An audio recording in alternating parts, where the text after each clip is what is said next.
அப்போ சதுரகிரிங்கிறது 4. அப்போ அங்கேயே ராகு ஆதிக்கம் வருதுல்ல. அந்த சதுரகிரி மலையை ஒட்டி இருக்கக்கூடிய கோயில் தான் சங்கரன் கோயில்.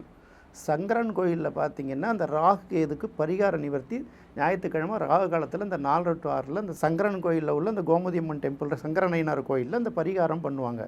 அப்போ இந்த மாதிரி நாகதோஷம் உள்ளவர்கள் அப்படின்னு தனக்குள்ள நினச்சிக்கிறவங்க, எங்களை பொறுத்த வரைக்கும் நாங்கள் அதை தோஷமாக பார்க்குறதில்ல. இது வந்து மக்களுக்கு ஒரு சந்தேகம் வரணுங்கிறனால சொல்கிறோம். இல்லை காலசர்ப்ப தோஷத்துக்குள்ளே எல்லா கிரகமும் மாட்டிக்கிட்டுன்னு நினைக்கிறவங்க, அப்போ ராகுக்கு பரிகாரமாக 4ஆம் எண்ணூரில் அந்த சதுரகிரி மலையை ஒட்டி இருக்கக்கூடிய சங்கரன் கோயிலில் அந்த ஞாயிற்றுக்கிழமை ஒரு பரிகார பூஜை பண்ணிக்கலாம்.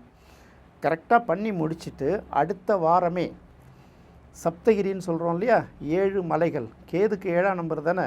அப்போ சப்தகிரி மலையை ஒட்டி இருக்கக்கூடிய காளகஸ்தியில் இருக்கு இல்லையா, அடுத்த ஞாயிற்றுக்கிழமை அதே 4 to 6 ராகு கால டயத்தில் அங்கே பண்ணக்கூடிய பூஜை கலந்துக்கிட்டாங்கன்னா, பரிகார பூஜையில் கலந்துக்கிட்டாங்கன்னா மனநிறைவுக்காக நான் சொல்கிறது.